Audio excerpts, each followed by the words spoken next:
Bonjour à tous, aujourd'hui je vous propose un exercice de géométrie dans l'espace, c'est un extrait du bac, c'est le sujet du bac S 2017 de septembre en métropole. Donc c'est exercice 4, alors très classique, hein, vraiment une figure assez rassurante. Donc on a un cube, on place deux points I et J qui sont des milieux, hein. I c'est le milieu de EH et J c'est le milieu de FB. Voilà.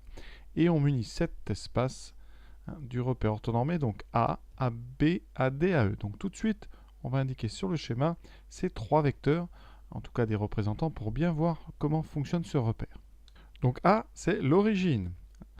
Ici, premier vecteur AB, voilà, ça veut dire que les coordonnées de B, tout simplement, c'est 1, 0, 0. On aura peut-être besoin, mais comme ça, voilà. Le vecteur qui va permettre de faire les ordonnées, donc c'est AD, et pour la troisième coordonnée, donc D, c'est 0, 1, 0. Et vous avez le vecteur AE. J'espère que je vais réussir à faire droit. Voilà. Donc là, vous avez vos trois vecteurs. Ici, le point E aura donc pour coordonnées 0, 0 et 1. On vous demande, premièrement, très simple, les coordonnées des points I et J. On vous dit donner, donc pas forcément besoin de justifier. Alors on décompose le vecteur AI, donc c'est AE plus EI. C'est donc AE plus la moitié, un demi du vecteur AD. Donc les coordonnées du point I, ça sera 0 puisqu'on n'utilise pas de vecteur AB, une moitié du vecteur AD et une fois le vecteur AE. Pour J, donc je décompose, à J c'est AB plus la moitié donc de BF,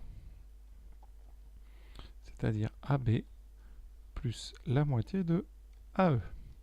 Les coordonnées de J sont donc vecteur AB, on en a pris 1, pas de vecteur AD, donc 0, et la moitié d'un vecteur AE.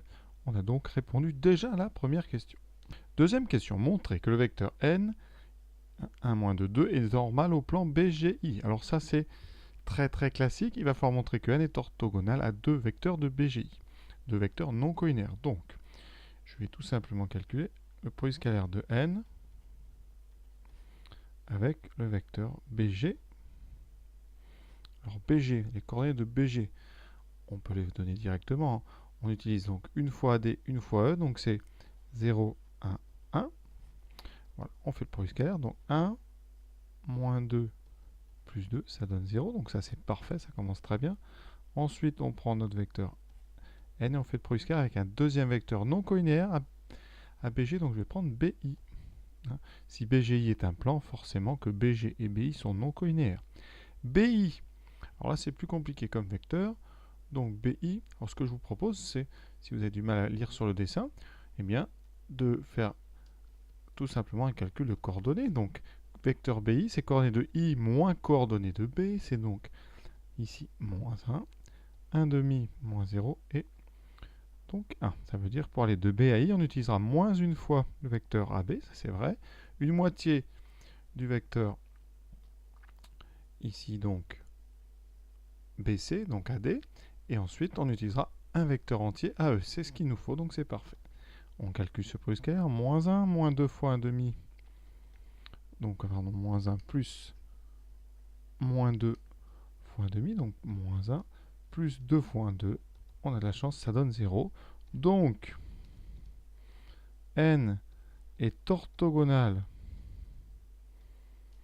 à deux vecteurs non collinaires de BGI, ce qu'on appelle une base. Certains rédigeront en disant à une base de BGI. Donc, n est normal au plan BGI. On a donc déjà répondu à deux questions. La suite, assez logique. Maintenant, une équation cartésienne de BGI. On a un vecteur normal, on va donner une équation cartésienne. Alors n étant normal à BGI, le plan BGI admet une équation cartésienne du type, donc, 1 fois x, moins 2 fois y, plus 2 fois z, plus d, et d étant un réel à déterminer. Pour déterminer ce réel, on prend un point de BGI. Donc je vais prendre B, le plus simple. B a pour coordonnée 1, 0, 0. On dit que B appartient à BGI. Et donc ça équivaut, quand on remplace, donc on aura xb moins 2yb plus 2zb plus d est égal à 0. 1 moins 0 plus 0 plus D égale 0, on obtient D égale moins 1. Donc, l'équation qu'on cherche, une équation cartésienne de BGI, sera x moins 2y plus 2z moins 1 égale 0. Maintenant, on note qu'à le milieu de HJ. Donc, je vais écrire les coordonnées de H. Alors, H, c'est facile. On n'a pas de AB. On a 1 AD et 1 AE. Voilà.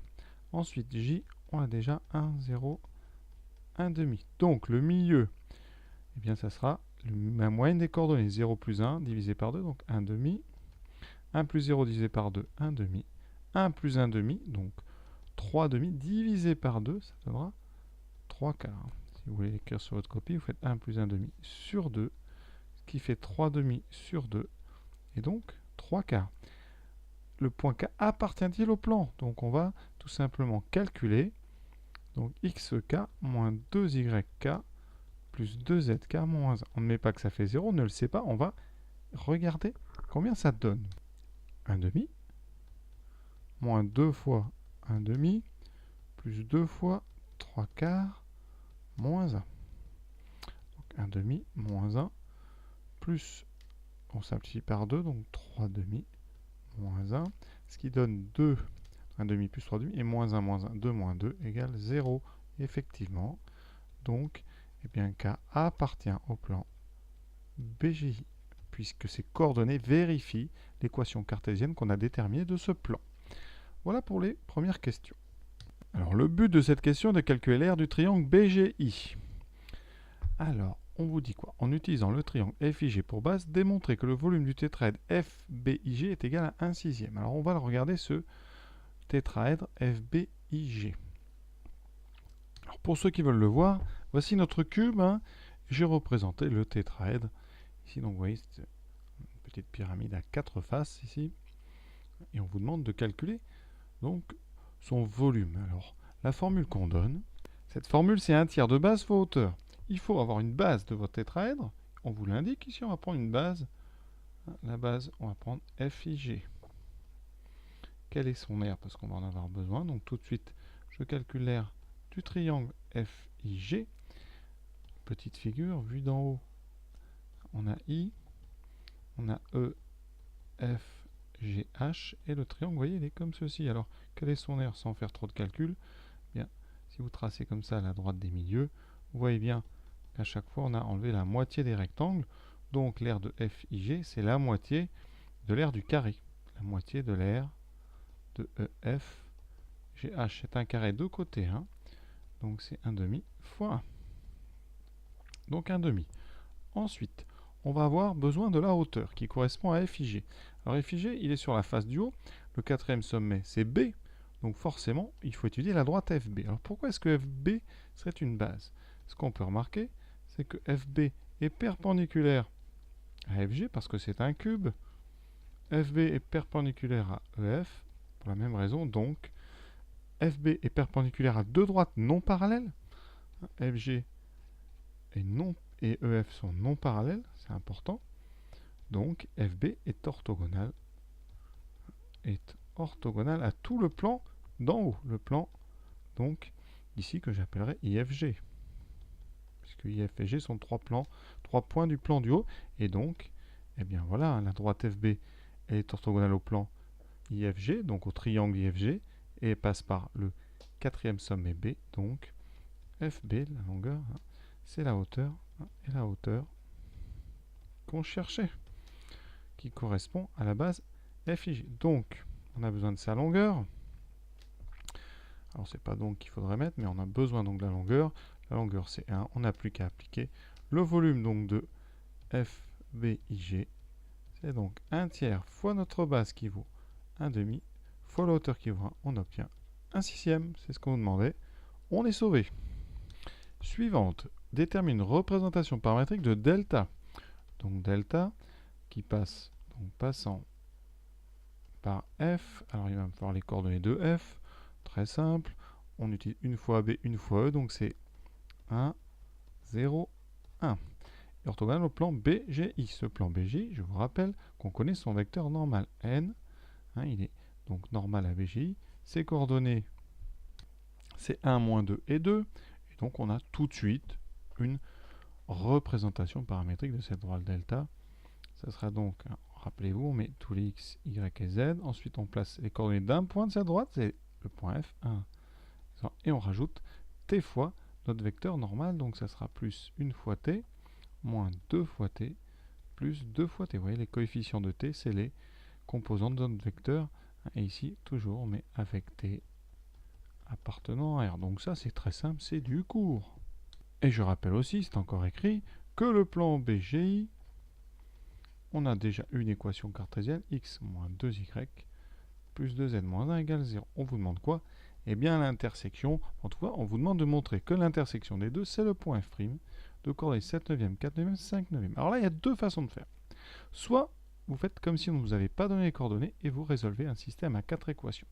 Ça veut dire qu'ici, on va être amené à résoudre donc l'équation cartésienne dans laquelle on injecte x, y et z, ce qui me donnera donc x 1 plus t, moins 2 fois y, moins 2t, plus 2 fois z, 1 plus 2t, moins 1, égale à 0. Ça nous donnera une valeur de t. Donc 1 plus t, plus 4t, plus 2t, donc plus 4t plus 2 et moins 1, égale à 0. dt, j'en ai 1, 2, 3, 4, 5, j'en ai 9. Donc j'ai 9t, ici 9t égale moins 2, donc t égale moins 2 neuvième.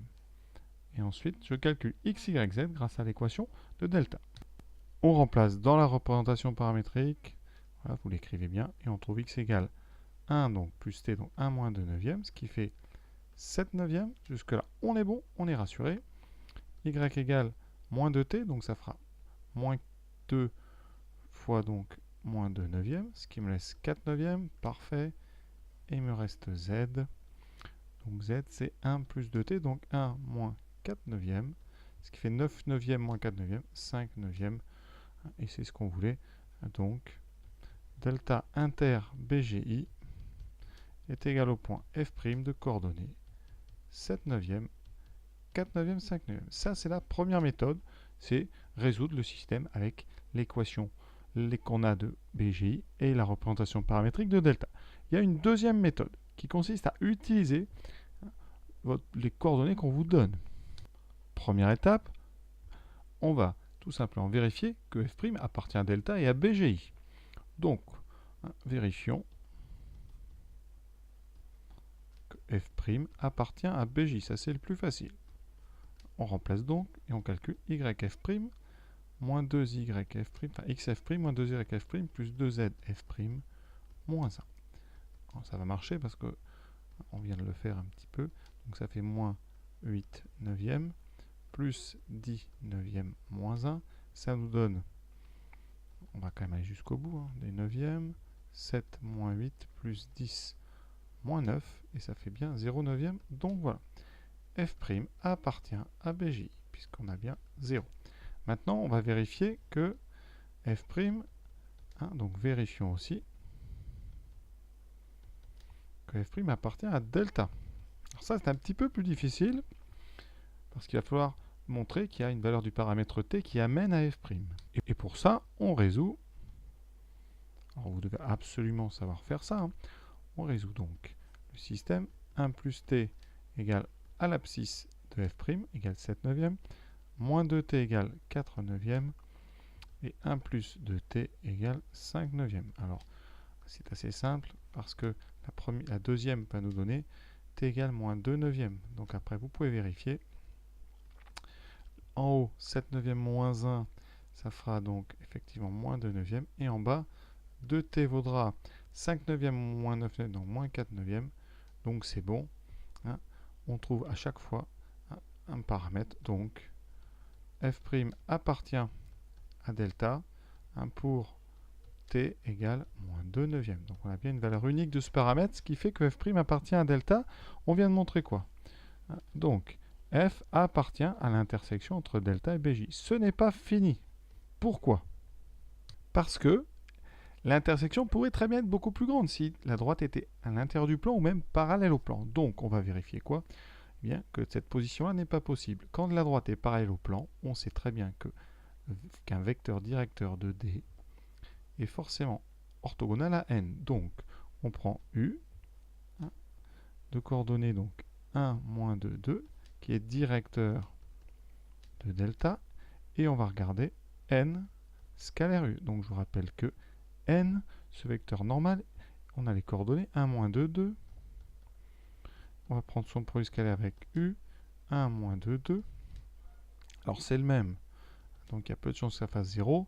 Donc, ça fait 1, plus 4, ça fait 9. Donc, effectivement, eh bien, U et N sont non orthogonaux. Donc, delta et BJ ne sont pas parallèles. Ils se coupent donc en un seul point. Ils se coupent seulement, on peut rajouter seulement en F', puisqu'on a déjà montré que F', j'ai mis F, mais c'est F' ici, F', et on a répondeur. C'est un petit peu plus dur, oui, moi je crois que là, dans ces cas-là, intersection plan droite, on fait ce système, ça marche très très bien. Voilà, alors on vous donne les coordonnées de F' pour une raison, c'est pour pouvoir faire la question suivante, pour pas que vous soyez bloqué. Il faut comprendre toujours l'esprit des sujets. On pense toujours aux élèves en se disant, voilà, si l'élève n'arrive pas à faire telle question, il va être bloqué.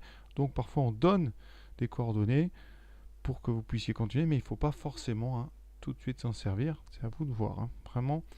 Mais il faut savoir qu'une intersection plan droite, c'est très simple. C'est une petite équation à résoudre. On trouve un paramètre et après on trouve des 3 coordonnées, donc rien de difficile. Il ne nous reste plus qu'une seule question déjà. Alors pour tous ceux qui ont un petit peu de mal, voilà la figure. Ici, en rouge, j'ai tracé la droite delta, c'est difficile à se représenter, et elle est orthogonale à la face ici BIG.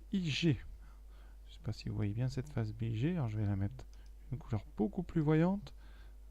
Ici en rose, voilà. Et vous voyez, elle est derrière, et vous avez ici un angle droit. On ne le voit pas beaucoup, mais voilà. Et nous, eh bien, on veut maintenant calculer la longueur entre cette intersection ici, qui est F' et F. Et pourquoi on fait ça? Parce que dans cette pyramide, eh bien, la droite FF', elle est orthogonale à la face PIG, et donc la longueur FF', ça sera la hauteur. Donc pour faire FF', qu'est-ce qu'on fait?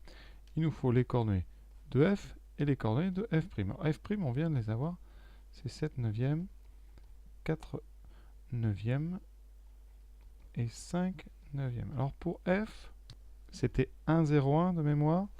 On va donc calculer le vecteur F', voilà. Donc coordonnées de F' moins coordonnées de F, 7 neuvièmes moins 1, ça fait moins 2 neuvièmes, 4 neuvièmes et 5 neuvièmes moins 1, moins 4 neuvièmes. Alors le calcul ici de la longueur ne va pas être trop simple, parce qu'on a une racine carrée avec quand même des fractions. 2 neuvièmes au carré, 4 sur 80, plus 16 sur 80, plus 16 sur 80. Donc sous la racine, on a 24, 32, pardon. 20 et 16, on a 36. Ça tombe bien, c'est un carré. On a 36 sur 80. Ah, ça tombe juste. C'est bien fait, ça fait 6 neuvièmes. Donc on a la hauteur. Donc, dans notre pyramide FBIG, voilà, on a la base cette fois-ci, qui sera donc le triangle BGI. Et la hauteur, c'est donc la droite F', donc la longueur de cette hauteur, c'est F', la longueur, c'est donc 6 neuvièmes. Et on a déjà calculé, et on sait que le volume, il vaut 1 sixième. Ça, c'était une des questions d'avant. Vous voyez, donc, en fait, on calcule le volume de deux façons. Et là, comme on a une inconnue qui n'est plus le volume, mais qui est la base BGI, on va pouvoir trouver BGI.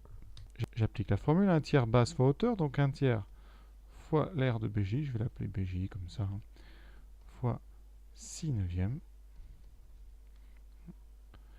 Ça va donner 1 sixième. On regarde, donc pour être précis, on va plutôt mettre RBGI, ce sera plus rigoureux. Ici, alors on a 1 sixième, on va diviser par 1 tiers fois 6 neuvièmes. On regarde, qu'est-ce que ça donne? Donc on a 1 sixième, on va faire l'inverse. Donc là on peut simplifier déjà par 2. L'inverse de 2 neuvièmes, c'est 9 demi.